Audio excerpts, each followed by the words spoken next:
Հարայինի եթերում առաջին լրատվական հիմնական թողարկումն է վարի երեկո, առաջարկում եմ նախ մի քանի տողով ծանոթանալ մեր լրազամբյուղին։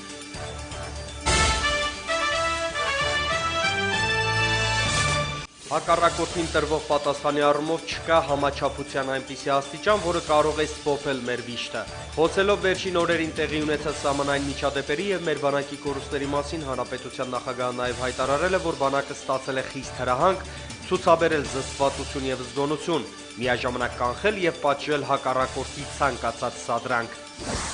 Մայրաթոր Սուրբ Էջմիածինն ու Երկրապահ կամավորականների միությունը դատապարտում են Ադրբեջանի սադրանքները ցավակցուն զոհված հայ զինվորների հարազատներին։ Ադրբեջանի հետևողական արկածախնդրությունը կհանգեցնի նոր տարածքների կորստի։ Վաշինգտոնում ամերիկյան առաջատար համալսարանների փորձագետների ու քաղաքագետների գնահատականները։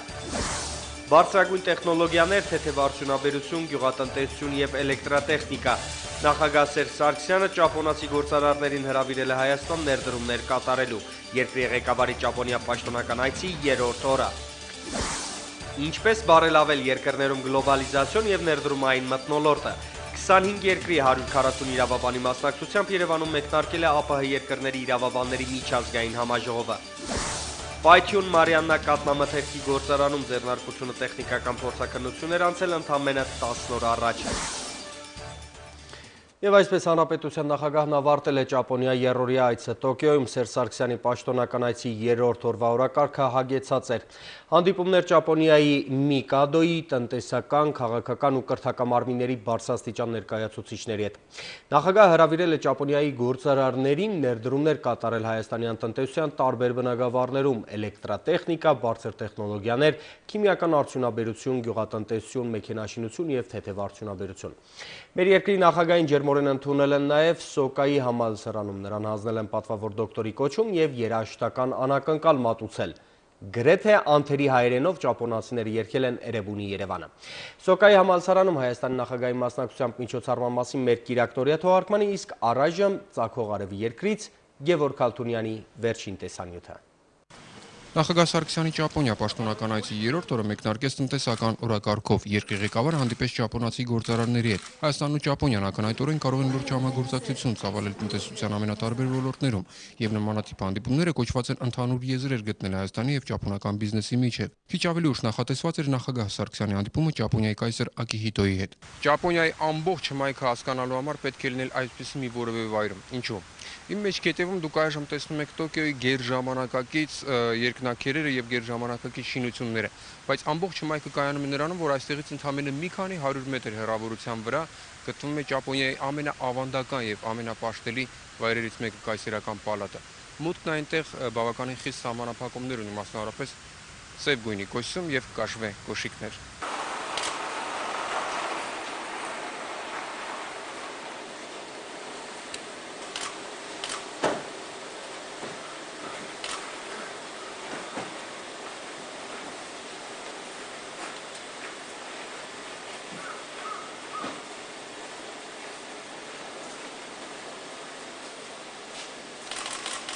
Կայսերական ընտանիքը նախորդին կորուստ էր կրել, վախճանվել էր Միկասանո Միյատոկիհիտոն, կայսր Ակիհիտոյի հորեղբոր որդին։ Կայսրի հետ հանդիպման սկզբում մեր երկրի ղեկավարը ցավակցություն հայտնեց կայսերական ընտանիքին։ Առանձնազրույցի ընթացքում քննարկվել են հայ-ճապոնական հարաբերություններին առնչվող մի շարք խնդիրներ։ Հանդիպումը տևեց շուրջ կես ժամ, որի ավարտից հետո կայսր Ակիհիտոն ուղեկցեց Սերժ Սարգսյանին դեպի մեքենա եւ ավանդույթի համաձայն նախամուտքի մոտ սպասեց այնքան, մինչեւ հյուրերի մեքենաները կանհետանան տեսադաշտից։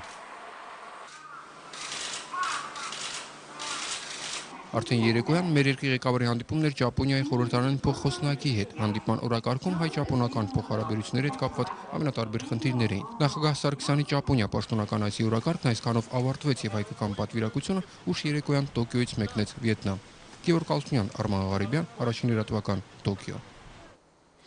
Յուրաքանչյուր հայ զինվորի կորուստը մեր ողջ ժողովրդի կորուստն է։ Վերջին օրերի սահմանային միջադեպերի մասին Պանորամա ԿՏԵՄ-ի թղթակցի հարցին ի պատասխան ասել է Հայաստանի նախագահ։ Սերժ Սարգսյանն ընդգծել է, որ զոհվածների ընտանիքների հետ միասին սգում ենք մենք բոլորս եւ հակառակորդին տրվող պատասխանի առումով չկա համաչափության այնպիսի աստիճան, որը կարող է սփոփել մեր վիշտը։ Ես մշտապես ասել եմ, որ շփման գծում սադրանքները չափազանց վտանգավոր են, նաև ասել եմ, որ դրանք ստանալու են կոշտ պատասխան։ Վերջին օրերին տեղի ունեցած միջադեպերը եւս դրա վկայությունն են։ Կամ այս սադրանքներն իրականացվել են Ադրբեջանի ղեկավարության հանձնարարությամբ եւ այդ դեպքում նրանք անձնական պատասխանատվություն են կրում զինադադարի, Ադրբեջանի ստանձնած միջազգային պարտավորության խախտման համար, կամ այդ երկրի զինված ուժերը գտնվում են հրամանատարության հսկողությունից դուրս, եւ այդ դեպքում մենք պետք է պատրաստ լինենք գործ ունենալ առանձին դաշտային հրամանատարների, այլ ոչ թե կազմակերպված բանակի հետ։ Մենք չունենք զինված ուժ կիրառելու որևէ դրդապատճառ, քանի որ համարում ենք, որ Լեռնային Ղարաբաղի հակամարտության լուծման միակ ուղին բանակցայինն է, եւ կարգավորումը պետք է բխի Արցախի ժողովրդի ինքնորոշման իրավունքի իրագործման հնարավորությունից, իսկ լուծման ճանապարհով առաջ շարժվելու համար, ինչպես բազմիցս նշել են ԵԱՀԿ Մինսկի խմբի համանախագահները, բնակչությանը պետք է պատրաստել խաղաղության։ Ադրբեջանական կողմը շարունակում է ուղիղ հակառակն անել, այլատյացության խրախուսումը դիտելով, որպես երկրի քաղաքացիների ուշադրությունը ներքին խնդիրներից շեղելու միջոց։ Հատկապես ցավալի է, որ սադրիչ գործողությունները տեղի են ունեցել հենց այն օրը, երբ Ռուսաստանի Դաշնության նախաձեռնությամբ Մոսկվայում ընթանում էր վստահության միջոցների ամրապնդմանը միտված Հայաստանի եւ Ադրբեջանի մտավորականների հանդիպումը, իսկ տարածաշրջանային այցով Հարավային Կովկասում էր գտնվում մեկ այլ համանախագահ պետության՝ Միացյալ Նահանգների պետքարտուղարը։ Մենք չենք ցանկանում իրավիճակի սրում, բայց անպատասխան չենք թողնելու մեր քաղաքացիների, պետական սահմանների եւ Լեռնային Ղարաբաղի դեմ ուղղված որևէ գործողություն։ Հայաստանի Հանրապետության զինված ուժերը ստացել են խիստ հրահանգ, ցուցաբերել զսպվածություն եւ զգոնություն, միևնույն ժամանակ կանխել եւ պատժել հակառակորդի ցանկացած սադրանք։ Վստահ եմ, որ միջազգային հանրությունը եւ Ադրբեջանի բնակչությունը հասկանում են, թե ում խղճի վրա է զոհվածների արյունը։ Հայ-ադրբեջանական սահմանի վրա Բաքվի սադրիչ գործողությունները դատապարտել, զոհված հայ զինվորների հարազատներին սրտակցել ու ցավակցել է ամենայն հայոց հայրապետի օրհնությամբ մայրաթոռում անցկացվող միաբանական համագումարը։ Ընդունված հայտարարությունում համագումարը կոչ է արել Ղարաբաղյան հակամարտության խաղաղ կարգավորման գործընթացում ներգրավված միջնորդ երկրներին, միջազգային հանրությանն ու տարածաշրջանի հոգևոր առաջնորդներին ջանքեր գործադրել կասեցնելու Ադրբեջանի ռազմատենչ քաղաքականությունը։ Հայ առաքելական Սուրբ եկեղեցին իր հովապետով մշտապես արտահայտել է նվիրվածությունը Ղարաբաղյան հիմնախնդրի խաղաղ եւ արդարացի կարգավորման գործընթացին։ Որպես տիրոջ խաղաղության ուղերձի պատգամաբերներ խստագույնս դատապարտում ենք ադրբեջանական կողմի հրահրած սադրիչ գործողությունները ուղղված տարածաշրջանում փխրուն խաղաղության խաթարմանը։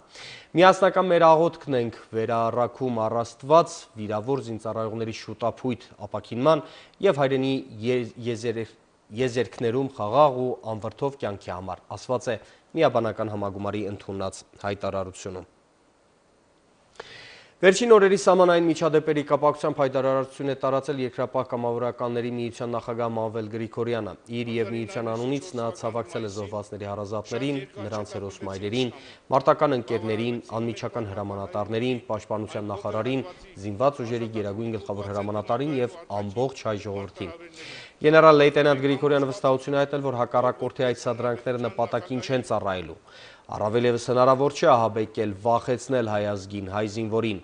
Ադրբեջանցիները լավ գիտակցում են, որ պատերազմի վերսկսման դեպքում իրենք դարձյալ պարտվելու են, հայտարարել է Մանվել Գրիգորյանը։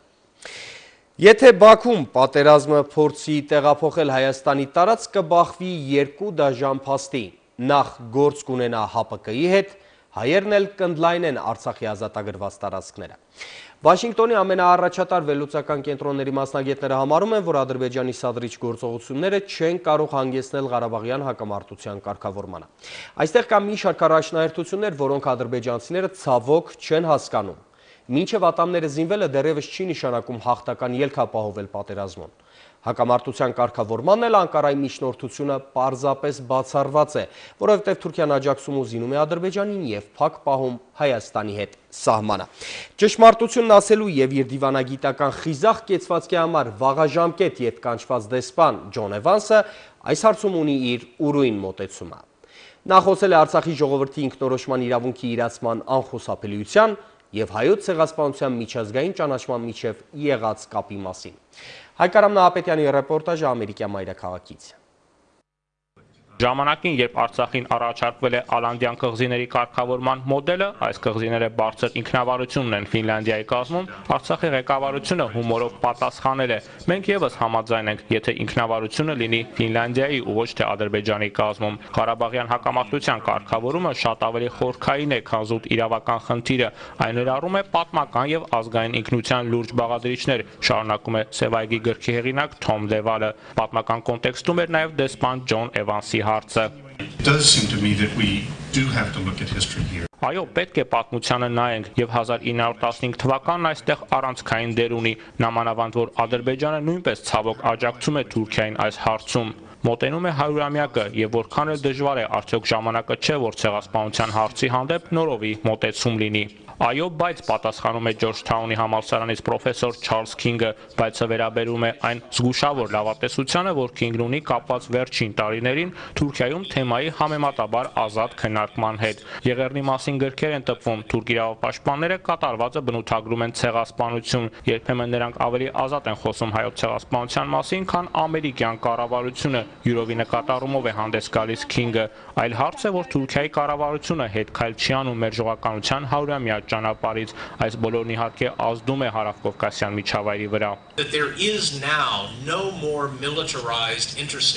Եվրոպայում եւ Եվրասիայում չկա ավելի ռազմականացված միջպետական սահման, քան այն դե ֆակտո սահմանը, որ մի կողմից Ղարաբաղի եւ Հայաստանի, մյուս կողմից Ադրբեջանի միջև է։ Մոտակա մրցակիցը կարող է համարվել Կիպրոսը, Հյուսիսի եւ Հարավի սահմանագծի երկայնքով։ Եթե Արցախում պատերազմ ծագի, ապա պատճառ չկա, թե ինչու հայկական կողմը չպետք է փորձի ընդլայնել այն, ինչ հիմա Հայաստանում սովորաբար անվանում են ազատագրված տարածքներ, հայտարարում է Չարլզ Քինգը, նշելով, որ Բաքուն եւս փորձելու է պատերազմը փոխադրել Հայաստանի տարածք, մինչդեռ այստեղ էլ հավաքական անվտանգության պայմանագրի գործոնն է վիճակը բարդացնում։ Առավել մտահոգ է փորձագետ Ուեյն Մերին, որն ահազանգում է, թե պատերազմի վտանգը շարունակ աճում է։ Ադրբեջանցի մասնակիցները փորձում են աջակցել Արցախյան կարգավորման հարցում թուրքական միջնորդության ակտիվացման մասին թեզին, փորձելով նաև հակակշիռ ստեղծել հայոց ցեղասպանության եւ Ղարաբաղյան պատերազմում ազերիների իբրև թե կրած միակողմանի կորուստների միջև։ Նախ հայ դիվանագետն ասում է, որ Թուրքիայի կողմից որևէ տեսակի միջնորդության հանդեպ հայկական կողմի միանշանակ վերապահումը կապված չէ զուտ պատմության հետ։ Անկարան փակ է պահում սահմանն ու աջակցում Բաքվին, ինչ միջնորդության մասին կարող է լինել խոսքը, իսկ Թոմ Դևալը վերապահում ուներ ցեղասպանության ողբերգությունը Ղարաբաղյան պատերազմով կամ Խոջալիի հնարքներով հակակշռելու փորձերին։ Ադրբեջանական ռազմաբյուջեն ուսումնասիրող փորձագետները հայտարարում են, որ դա առանձնապես չի նշանակում հզոր բանակ, բայց ցավալին այն է, որ Ադրբեջանում դա չեն հասկանում, եզրափակեց Թոմ Դևալը։ Հայկարամ Նահապետյան, Առաջին լրատվական, Վաշինգտոն։ Միացյալ Նահանգներից ու Ֆրանսիայից հետո Ադրբեջանի հետ շփման միջադեպերին անդրադարձել Ռուսաստանը, որի արտգործնախարարության Twitter-ի պաշտոնական էջում գրված է, թե իրավիճակի հետագա լարումը անթույլատրելի է։ Լեռնային Ղարաբաղյան հակամարտության կողմերին կոչ ենք անում շարունակել ջանքերը իրադրությունը քաղաքական, դիվանագիտական միջոցներով հանգուցալուծելու համար, հայտարարել է Ռուսաստանի արտգործնախարարությունը։ Վերադառնանք Հայաստան, կառավարությունը Սերգեյ Բագրատյանին եւ Նվեր Պողոսյանին իրենց դիմումների համաձայն ազատել է Վայոց ձորի եւ Գեղարքունիքի մարզպետների պաշտոններից։ Նրանք ներկայացնում են Բարգավաճ Հայաստան կուսակցությունը։ Կառավարության նիստում վարչապետ Տիգրան Սարգսյանը շնորհակալություն է հայտնել նրանց այս տարիներին կատարած աշխատանքի համար։ Կառավարության որոշմամբ Սևանում եւս 5 տարածք կտրամադրվի հանրային լողափի կազմակերպման համար։ Նախագահի հանձնարարությամբ նախորդ տարի գործարկված 2 հանրային լողափերի ծանրաբեռնվածությունը ցույց է տվել, որ հանրությունը պահանջ եւ հետաքրքրություն է ցուցաբերում նոր մոդելի հանգստի կազմակերպման նկատմամբ։ Նոր լողափերում կհիմնվեն զբոսաշրջայինի ենթակառուցվածքներ, կբացվեն սեզոնային աշխատատեղեր, քաղաքացիների համար հանգիստը կլինի անվճար ու հասանելի։ Նախորդ տարվա համեմատ այս տարվա առաջին 5 ամիսներին մեր երկրում արձանագրվել է տնտեսական ակտիվության բարձր 7.2% աճ, գնաճը կազմել է 0.5%, ունենք գնաճային ցածր կայուն միջավայր։ Արդյունաբերության ցուցանիշը 115.3% է, ունենք էլեկտրաէներգիայի արտադրության աճ, արտահանումը 117.8, ներմուծումը 108.7% է։ Ըստ ֆինանսների նախարարի 5 ամիսների համար հարկային եկամուտներն ու սոցվճարները կազմել են 322 միլիարդ 758 միլիոն, Հարկային եկամուտներն ու պետական տուրքերը 272 միլիարդ դրամ, ծախսերը կազմում են 341 միլիարդ դրամ։ Հաստատված կանխատեսումներով 5 ամսվա կտրվածքով պետեկամուտների կոմիտեն կես միլիարդ դրամ ավելի գումար է հավաքել։ Ծախսումների տեսակետից մենք գտնվում ենք բնականոն ընթացքում, որը եղել է մնացած տարիների հետևանքով, եկամուտները ամբողջովին կատարվել են, մոտ կես միլիարդի կարգով, ուրեմն գերակատարվել։ Դրա հետևանքով նաև մենք ունենք դեֆիցիտի ցուցանիշ, որը ավելի ցածր է, քան պլանավորված է, այն 9.5 միլիարդի շրջանակներում է։ Երևանում են 25 երկրի շուրջ 140 իրավաբաններ մասնակցելու ԱՊՀ երկրների իրավաբանների միջազգային համաժողովին։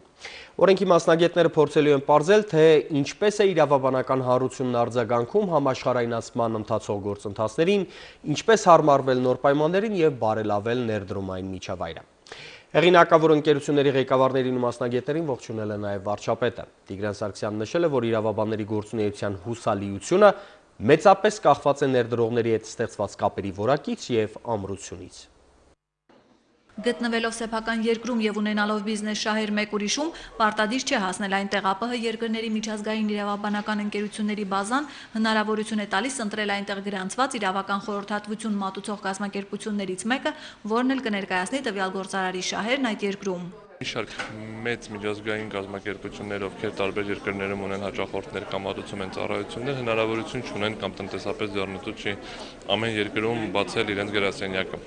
Եվ համապատասխանաբար տեղական ընկերությունները կարող են նրանց աջակցել այդ գործընթացում։ Դրա հիմնական խնդիրը կայանում է նրանում, որ մարդիկ չգիտեն ինչպես հասկանալ, որ ընկերությունն է լավ, որն է վատ։ Այս դեպքում ցանցը նաև երաշխավորում է իրավաբանական ծառայությունների որակը, եւ այն օրերս կարող է համալրվել հայկական նոր ընկերություններով։ Արդարադատության փոխնախարարի գնահատմամբ հաշվի առնելով մարդկային ռեսուրսները, լեզուների իմացությունը, շուկայում այսօր կարող են գտնել 7-ից 10 նման իրավաբանական գրասենյակ։ Առայժմ ցանցի անդամ է հայաստանյան միայն մեկ ընկերություն Ամերիա խումբը, որը Երևանում հյուրընկալել է ԱՊՀ երկրների իրավաբանների միջազգային 7-րդ համաժողովը։ Համաժողովն այս տարի քննարկում է, թե ինչպես է ադապտացվում իրավաբանական հանրությունը գլոբալիզացիային եւ արդյունքում ինչպես կարող է նպաստել ներդրումային միջավայրի բարելավմանը։ Մոտակա ապագայում չեմ կանխատեսում, որ որևէ լուրջ միջազգային իրավական ֆիրմա մտնի Հայաստան, ներկայություն հաստատի, շուկայի սահմանափակումներից ելնելով, բայց դրա հետ մեկտեղ հանդիսանալով նման ֆիրմաների ներկայությունը Հայաստանում, այսինքն գործընկերը, մենք կարող ենք ապահովել երկուստեք ճանապարհը, ինչպես ներդրումների պաշտպանությունը Հայաստանում եւ ադեկվատ ներկայությունը հայկական շուկայում, այնպես էլ հայկական ներդրումների արտահանումը Հայաստանից դուրս։ Իրավաբանները կարծում են, որ համաժողովը կնպաստի իրավական պրակտիկայի զարգացմանը, ինչպես նաեւ տնտեսության օգտակար լինելու ճիշտ մոդելներ գտնելուն։ Հիմնական մարտահրավերը մեր տեսանկյունից ինչպես անել, որ յուրաքանչյուր երկրում տնտեսությունը մի կողմից ողջունի ներդրումները, պաշտպանի արտասահմանյան եւ ներքին ներդրողներին, մյուս կողմից ինչպես զարգանալ գլոբալիզացիայի պայմաններում։ Ողջունելով համաժողովը վարչապետ Տիգրան Սարգսյանն ընդգծեց, որ ԱՊՀ երկրները փոփոխությունների մեծ փուլ են անցել եւ այսպիսի հանդիպումները կնպաստեն նոր իրավիճակներում լուծումներ գտնելուն։ Մենք բոլորս հանդիպում ենք շատ յուրահատուկ դժվարություններին եւ փորձում ենք գտնել մեր ուրույն լուծումներ, որոնք մի կողմից մեզ հնարավորություն են տալու հին համակարգից անցնել ժամանակակից համակարգի, մյուս կողմից փորձում են մեզ տալ լուծումներ, որոնք հնարավորություն կտան այս անցումը կազմակերպել խիստ արդյունավետ։ Երևանում անցկացվող միջազգային համաժողովին մասնակցում են 137 իրավաբաններ 25 երկրներից, որոնք բոլորն էլ հեղինակավոր ընկերությունների ղեկավարներ կամ մասնագետներ են։ Կազմակերպիչների խոսքով տարեստարի նրանց թիվն ավելանում է։ Արմինե Ուդումյան, Հարություն Վարդանյան, Առաջին լրատվական։ Այսօր առավոտյան պայթյուն է տեղի ունեցել Մարիաննա կաթնամթերքի գործարանում։ Արտակարգ իրավիճակների նախարարությունից հայտնել են, որ պայթել է գործարանի կաթսայատան գազային կաթսան։ Տուժել է կաթսայատան աշխատակիցը 55-ամյա Էդիկ Ղազարյանը։ Նա այժմ Մալաթիա բժշկական կենտրոնում է գանգուղեղային վնասվածքով ու փայծաղի պատրվածքով։ Տուժածը վիրահատվել է։ Բժիշկները նրա վիճակը գնահատում են ծանր։ Տեխնիկական անվտանգության ազգային կենտրոնի փոխտնօրեն Վլադիմիր Հովսեփյանը Առաջին լրատվականին տեղեկացրել է, որ ձեռնարկությունը տեխնիկական փորձաքննություններ անցել ընդամենը 10 օր առաջ։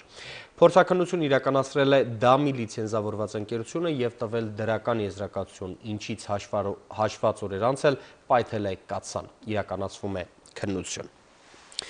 Միջազգային լրահոսից հերթական զանգվածային սպանություն է կատարվել Սիրիայում։ Համա քաղաքի մոտ հայտնաբերվել է 100 մարդու դիակ, որոնցից 40-ը կանանց ու երեխաների։ Ապստամբները կատարված է համար մեղադրել են կառավարական ուժերին։ Սիրիական իշխանությունը սակայն չի երգել, որ դեպքի ժամանակ բանակը համայի մատույցներում է եղել, սակայն պաշտպանել է բնակիչներին գրոհայինների հարձակումներից։ Դամասկոսը համոզված է, որ հերթական արյունալի միջադեպի նպատակն է ՄԱԿ-ի անվտանգության խորհրդի հերթական նիստի ժամանակ ճնշում գործադրել Դամասկոսի իշխանությունների վրա։ ՄԱԿ-ի նախկին գլխավոր քարտուղար Քոֆի Աննանն էլ պատրաստվում է սիրիական խնդրի կարգավորման վերաբերյալ նոր ծրագիր ներկայացնել, որը նախատեսում է ներգրավել ինչպես գերտերությունների, այնպես էլ տարածաշրջանի պետությունների ղեկավարներին։ Ներսիրիական հակամարտությունը քննարկվել է նաև Իրանի և Ռուսաստանի նախագահների հանդիպմանը։ Մոսկվան միջազգային հանրությանն առաջարկում է խնդրի կարգավորման նպատակով բանակցային գործընթացում ներառել նաև Թեհրանը։ Առաջարկը սակայն չի ընդունվել Արևմուտքի կողմից։ Այսօրվա միջազգային լրահոսում տեղ գտած առավել ուշագրավ իրադարձություններից է նաև այն, որ Ֆրանսիայում նոր ձևավորված սոցիալիստական կառավարությունը 2 տարով կրճատել է թոշակային տարիքը։ Այդ մասին պատմում է Մարիամ Մխիթարյանը։ Ռուսաստանը պաշտպանում է Իրանի խաղաղ ատոմ ունենալու իրավունքը։ Այս հայտարարությունը նախագահ Պուտինն արել է Պեկինում ընթացող Շանհայի համագործակցություն կազմակերպության գագաթնաժողովի ժամանակ։ Իրանի նախագահ Մահմուդ Ահմադի-Նեժադի հետ հանդիպման ընթացքում Դաշնության ղեկավարն ընդգծել է երկու պետությունների համագործակցության կարևորությունը։ Մենք միշտ պաշտպանել ենք նոր տեխնոլոգիաներ ունենալու եւ ատոմային էներգիայի խաղաղ նպատակներով կիրառման իրանցիների իրավունքը։ Իսկ արևելքում Իրանի ու Ռուսաստանի համագործակցությունը կնպաստի տարածաշրջանի կայունությանն ու անվտանգությանը, հայտարարել է Պուտինը։ Անմեղ քաղաքացիներ, կանայք ու երեխաներ են զոհվում նաև Աֆղանստանում, նրանք դառնում են ՆԱՏՕ-ի օդային հարձակումների թիրախներ։ Լոգար նահանգում Դաշինքի անօդաչու օդանավի հերթական ստուգայցի զոհ են դարձել հարսանիքի արարողության մասնակիցները։ Կոալիցիոն ուժերի գործողությունն առաջացրել է աղվանցիների զայրույթը, նրանք պահանջել են արգելել անօդաչու սարքերի թռիչքը, որոնք հիմնականում սխալ հարձակումներ են իրականացնում։ Պենտագոնի ղեկավարը սակայն հայտարարել է, թե բանակը չի հրաժարվի 14 սարքերից եւ նշել է, որ հենց անօդաչու օդանավի միջոցով է հաջողվել ոչնչացնել Ալ-Քաիդայի երկրորդ դեմքին։ Ֆրանսիայի սոցիալիստական կառավարությունը կատարում է առաջին փոփոխությունը։ Չեղյալ է համարվել Նիկոլա Սարկոզիի իշխանության ժամանակ ընդունված օրենքը եւ տոշակային տարիքը 62-ից նվազեցվել է 60-ի։ Այդ տարիքում տոշակ ստանալու համար դիմում էին քաղաքացին, որն արդեն ունի 41 տարվա աշխատանքային ստաժ։ Այս փոփոխությունը մտնում էր նախագահ Օլանդի նախընտրական ծրագրի մեջ։ Նոր օրենքը տարբեր արձագանքներ է առաջացրել։ Մասնագետների մի մասի կարծիքով տոշակային տարիքի նվազեցումը կօգնի նաև գործազրկության խնդրի լուծմանը։ Մյուս մասը սակայն համոզված է, որ այն տնտեսական նոր խնդիրներ կառաջացնի։ Մարիամ Մխիթարյան, առաջին լրատվական։ Ազգային ժողովի 5-րդ գումարման կազմի մասին լրագրողներին իր տպավորությունները փոխանցել մեր երկրի ամենամեծ ազգային փոքրամասնության ղեկավարը Ազիզ Թամոյանը հանրապետական կուսակցությունից է։ Եզդիական համայնքն էլ մոտ 20,000 ձայնով աջակցել է կուսակցությանը եւ հավատում է թե նախընտրական ծրագրին, թե падգամավորներին։ Եզդիների համայնքի նախագահը հուսով է, որ հաջորդ անգամ խորհրդարանում կլինեն նաև եզդիներ, որպես ազգային փոքրամասնությունների ներկայացուցիչներ։ Այս անգամ այդ բաց թողումը շտկել գուցե հնարավոր չէ այլևս, բայց ըստ Թամոյանի օրենսդիրում ազգային փոքրամասնությունների ներկայությունը պարտադիր է։ Սա ես համարում եմ ոչ թե քաղաքականություն, սա համարում եմ իրականություն, սա համարում եմ միջազգային օրենքներին համապատասխան։ Ազգային փոքրամասնությունները պետք է լինեն իշխանավորների կողքը։ Ես միշտ ասել եմ եւ նորից եմ ասելու, մեզ ընտրեն, չընտրեն, մենք պարտադիր ձևով պարտավոր ենք լինել մեր իշխանավորների կողքը։ Մայիսյան հերոսամարտերի համահայկական միջոցառումներից 10 օր անց էլ ջավախքում մեր հայրենակիցները շարունակում են տոնախմբությունները։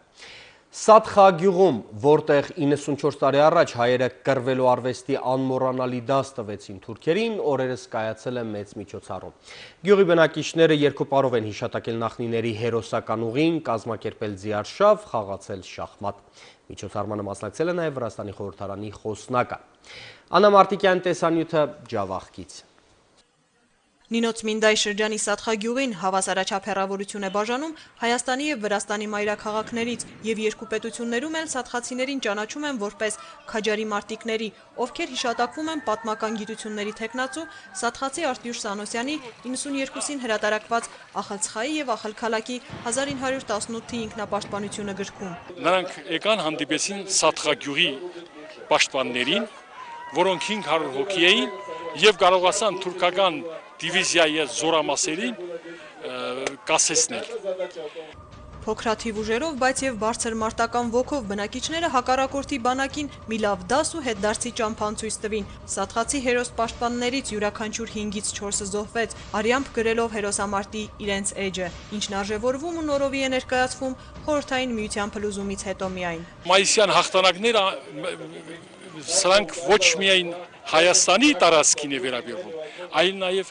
Ջավախքին։ Մայիսյան հաղթանակները Սատղայում ամփոփվում են ամռան առաջին օրերին։ Հունիսի 1-ին սատղացիներն արդեն 9 տարի գյուղի տոնին նվիրված միջոցառումներ կազմակերպելը դարձրել են բարի ավանդույթ, ինչը մեկնարկում է գյուղի ամենանվիրական հերոսների հիշատակի պուրակում հարգանքի տուրք մատուցելուց հետո միայն։ Շուրջ 3 տասնյակ երիտասարդ ձիավորներ մրցելու են առանց թամբի, պակաս հետաքրքիր չեն նաև ֆուտբոլի, շախմատի ու տարբեր մարզաձևերից անցկացվող առաջնությունները։ Տանտիկինները կարող են նաև իրենց կենցաղային հետաքրքրությունները բավարարել դաշտամիջյան տոնավաճառում, իսկ դաշտային կազինոյում պատանիներին հետաքրքիր շահումներ են սպասվում։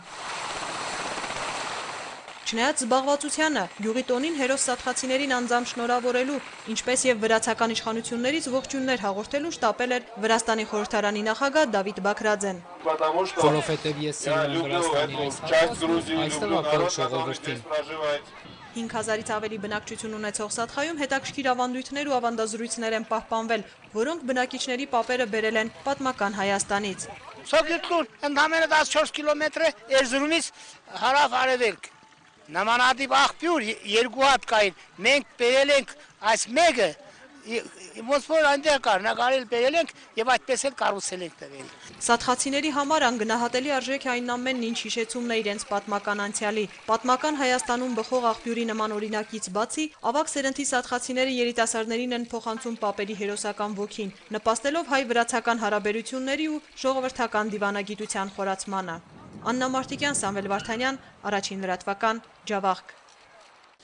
Իսկ Գետաթաղը Սյունիքի մարզի փոքր գյուղերից է գեղատեսիլ բնությամբ ու քիչ բնակչությամբ։ Անասնապահներն ու հողի մշակներն ապրում են համերաշխ հիմնականում գյուղատնտեսական հոգսերով։ Աշխատանքի արդյունքից դժգոհ չեն, խնդիրներն առաջանում են, երբ գյուղացին իր բերի հողի բերքու բարիքը փորձում է գումարի վերածել։ Էլ ինչ խնդիրներ կան Սյունիքում, որոնք հրատապ լուծման կարիք ունեն, փորձել է պարզել իմ գործընկեր Աննա Ավետիսյանը։ Օգնում եմ, տեսնում եմ ջղային անում եմ, գալիս են կողքերքս կրուգ են տալիս։ Գետաթաղի բնակիչ 58-ամյա Տիկին Գրետայի համար յուրաքանչյուր րոպեն թանկ է։ Այս տարի 4000 քառակուսի մետր հողատարածք հատկացրել է միայն կարտոֆիլի ցանքին։ Դրան գումարվում են նաև բանջարաբոստանային մյուս մշակաբույսերը։ Քաղանել, փխրեցնել, ջրել, հասցնել է պետք։ Գործը շատ է, շատ է։ Այդ լոբին ճախտանգելի է, այսօր կռիվը մրա որ եկան ճախտանգա։ Հարցը վարելի չի, որ ասես սկսես հողը, պիտի բեջարես, եկամուտը ստանաս։ Իսկ 1000 կիլո 200 դրամ է, եթե կարաս բեջարես տանես։ Մշակելը մշակում են, սակայն վաճառելու հարցում դժվարություններ են ունենում։ Սիսիան քաղաքից 28 կիլոմետր, Մայրուղուց ու Մայրաքաղաքից հեռու գտնվելու պատճառով ստիպված են լինում իրենց ապրանքը իրացնել համայնք հասած գնորդի թելադրած գնով։ Մեր բնությունը ընտիր է։ Շատ ընտիր է, բայց մեր տանջանքը տեղ չենք կարող անցկացնել։ Սխտորեն վարել, քաղաքում 1500 դրամ, 1200 գալիս են ասում են 400։ 500 դրամ կտաս կտանեմ, չէ, բայց է թիվ չի։ 500 դրամի կոֆե սառնում, այսքան կոֆե է, բայց դե էլի անում եմ։ Բայց չանեմ, ինչ անեմ, ես ավտոները գալիս են փոխանակում են անում, պետք է լիվր անես։ Դրանով ենք ապրում, մեկ էլ թոշակով։ Տիկին Գրետայի թոշակառու ամուսինը Լենդրոշ Պետրոսյանը իր կյանքը հարազատ գյուղից դուրս չի պատկերացնում։ Դժվարություններ ամեն տեղ էլ կան, ասում է։ Հավատում է, որ Ռուսաստանում գտնվող որդին թեպետ ռուս կին ունի, մի օր վերադառնալու է։ Լորագետի հովիտը 1000 քաղաք արժի։ Ուերգան հետեգամ։ Այգիս ոամասը սիրա, իմ տները սիրան ասպաս։ Ռուսաստան փողը թափած ճանապարհները հավաքում են։ Ներեն աշխատը, վերաշխատես են աշխատը։ Մենք մեր բոստանով յոլ ենք ինում, այգով յոլ ենք ինում։ Փոքրիկ գյուղ է Գետաթաղը, 33 տնտեսությամբ 178 առկա բնակչով։ Ապրում են մեծ ընտանիքի պես, իրենց ապրուստը հայթայթում անասնապահությամբ ու դաշտավարությամբ։ 60-ամյա Հրանտ Ավետիսյանը վստահ է, աշխատողը սոված չի մնա, թեպետ ինքն էլ դժվարությամբ է մթերքը գումարի վերածում։ Որ գանասեն պետք է պետությունը մեզ բան տասուտա։ Պետք է աշխատեմ ուրապ։ Երեխաները սոված չեն մնում ամեն ինչ օգտվում են։ Հակնում են, երկուսն էլ իմ թորներս են։ Մեր դժբախտություններով շատ ենք հեռու։ Համ ռայոնից ենք շատ հեռու, համ էլ քաղաքից։ Ճանապարհները շատ վատ է։ 500 մետր է մեզնից հեռու գազը գնում, բայց գազ չկա։ Պետությունը խոսք կա տվել, եթե տվավ գազը, մեկ է ճանապարհը սարքա, շատ լավ կապրենք։ Չնայած առկա խնդիրներին, վերջին տարիներին մի շարք հարցեր լուծվել են, նշում է գյուղապետը։ Համայնքը լուսավորված է։ Զանգեզուրի պղնձամոլիբդենային կոմբինատի ֆինանսավորմամբ այս պահին լուծվում են խմելու եւ ոռոգման ջրի հետ կապված խնդիրները։ Եվ վերանորոգում ենք եւ նոր ջրագիծ ենք քաշում, կառուցում։ Մի խոսքով ամբողջ համայնքը խմելու ջրով եւ ոռոգման ջրով կապահովի։ Համայնքապետի խոսքով գյուղացիների համար մեծ խնդիր է նաև կոմբայնի բացակայությունը, ինչի պատճառով շատերը խուսափում են ցորեն գարի մշակել։ Մինչդեռ ցանկություն ունեն, մանավանդ որ պետության կողմից սերմացուի, դիզվառելանյութի եւ ազոտական պարարտանյութի տեսքով աջակցություն կա։ Աննա Ավետիսյան, Մանվել Հովսեփյան, Առաջին լրատվական։ Լրազամբյուղը սպառվեց, տաղավարում Աբրահամ Գասպարյանն էր, բարին եմ ձեզ։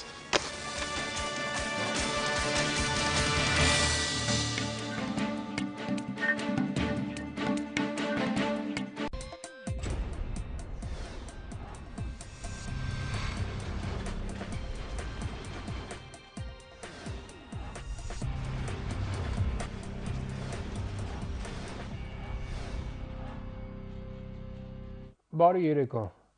Շիզոֆրենիան հիվանդություն է, որը բժշկական գրականության մեջ բնորոշվում է որպես պոլիմորֆ հոգեկան խանգարում, կապված մտավոր պրոցեսների եւ զգացական ռեակցիաների դեզինտեգրման հետ։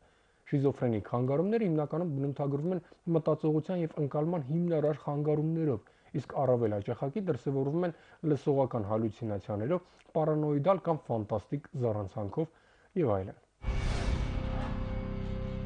Լավն էր չէ շիզոֆրենիայի ձևակերպումը։ Շիզոֆրենիայից սահուն անցում կատարեն քաղաքագիտական աշխարհ, մասնավորապես անդրադառնալով ադրբեջանցի հայտնի քաղաքագետ, Ռուսաստանում բնակվող եւ ռուսական քաղաքագիտական շրջանակներում եւ հեռուստատեսությամբ երբեմն սպրդող,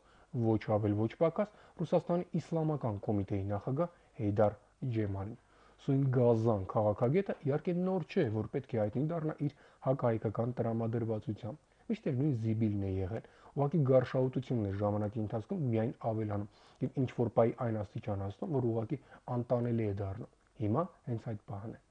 Քաղաքագետ Գազանին կամ պետք է հիվանդանոց ուղարկել շիզոֆրենիայի ախտանիշներով, քանի որ բնութագրական կլինիկան առկա է, կամ էլ փակել բերանը, հնարավոր որևէ միջոցով։ Ադրբեջանական կայքերից մեկին տված հարցազրույցում սույն զիբիլը հայտարարում է, թե Հայաստանում ընդամենը 900,000 մարդ է մնացել։ Իբր իրեն այնպիսի մարդիկ են ասել, որ հարցը պատասխան չկա։ Ու քանի որ Ջեմալը, ինչպես արդեն ասվեց, քաղաքագիտության մեջ գազան է, նա ավելի հեռուն է գնում։ Ասում է, թե Ղարաբաղի հարցը կարելի է լուծել ընդամենը մի ձևով՝ վատով, այսինքն կռիվ խաղալով։ Բայց նույն պահին նախազգուշացնում է լրագրողին, վռազել ոչ մի դեպքում պետք չէ։ Սպասենք, մի քանի տարի էլ սպասենք, հայերը կդառնան 500,000, այդ ժամանակ ինքն իրեն պետությունը կքանդվի, քանի որ ենթակառուցվածքներ աշխատեցնելու համար անհրաժեշտ քանակությամբ մարդ էլ չի մնա։ Հասկացաք, չէ՞։ Ադրբեջան պետությունը տարեկան միլիարդավոր դոլարներ է լցնում սեփական բանակի վրա, սովորական ռագատկայով խփվող լիքը անօթաչու ինքնաթիռներ գնում, սեփական ռազմական արդյունաբերություն մոգոնում, շքերթներ անում եւ այլն։ Բայց հույսը դնում է ոչ թե այդ բանակի վրա, այլ նրա, որ հայերը կամաց կմեռնեն, կգնան։ Հայաստանը որպես պետություն կքանդվի, իրենք էլ կգան ու տիրություն կանեն անտեր մնացած հողերին։ Մի քիչ վիրավորական է իհարկե, որ մեզ դինոզավրերի տեղ են դնում, բայց դե պետք էր չէ Ղարաբաղի խնդրի կարգավորման համար ինչ-որ լուծում գտնել։ Մարդիկ գտել են, գազան քաղաքագետներով հավաքվել են, գցել բռնել ու ինչ-որ լուծում գտել են։ Որքան ուղեղների հերիքել է, այդքան էլ գտել են։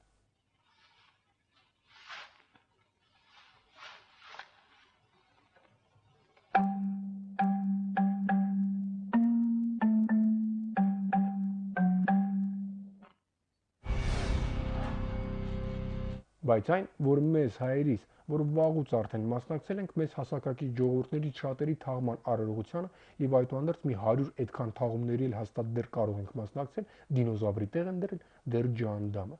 Եթե ամեն ինչ միայն դրանով բավարարվեր, սուս կմնայինք ու ծպտուն չէինք էլ անի։ Բայց քանի որ Ջեմալին փողը շատ են տալիս, ավելի շատ քան միայն դինոզավրերի տեսությունն է, նա ստիպված է լինում այլ թեզեր նույնպես մոգոնել ու մոգոնում է։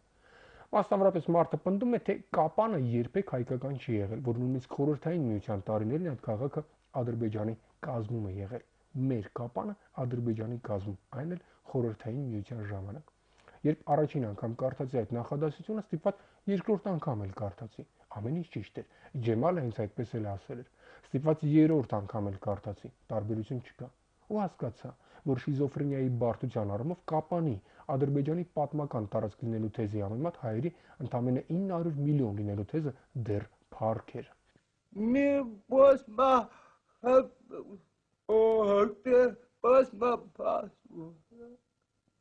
Начал хорошо. Սա էլ վերջի չէ։ Ջեմալը բռնում ու հայտարարում է, որ ոչ միայն կապանն է պատմական ադրբեջանական տարածք, այլև Սևանա լիճը։ Տիպը հայերը չգիտես ինչեր աշխով տիրացել են նաև Սևանա լճին, այն լճին, որի ջրերում դինոզավրերի ժամանակներից սկսած զտարուն ադրբեջանցի սիգեր ու կողակներ են լողում։ Ջեմալը փաստացի քաղաքագիտության գազանի տեսանկյունից լուրջ հավակնություններ է ներկայացնում Սևանա լճի եւ այնտեղ բնակվող զտարուն ադրբեջանցի սիգերի ու կողակների նկատմամբ։ Եթե հիշողությունը չի դավաճանում, ադրբեջանցի գազան դեմքերից մեկը նույնպես ժամանակին նման հավակնություններ ուներ, խոստանում էր ոտքերը լվանալ Սևանա լճում։ Աբուլֆազ Էլչիբեյ էր թշվառի անունը, իսկ ուր է հիմա Աբուլֆազը, ճիշտ է, ֆազի տակ էր ընկել ու սատկել։ Ես հաճախ անարդարացի եմ եղել հանգուցյալի հանդեպ, բայց բարոյական մարդ էր արդյոք հանգուցյալը, ոչ, նա բարոյական մարդ չէր, դա մի նախքին կույր էր, սնապարծ և սագագող,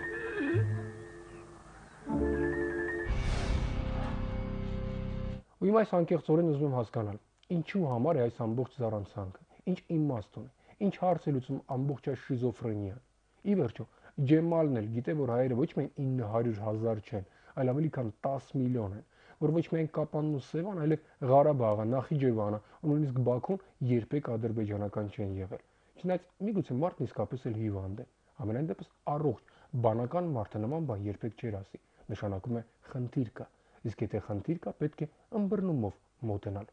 Կարևորը առողջ եղեք։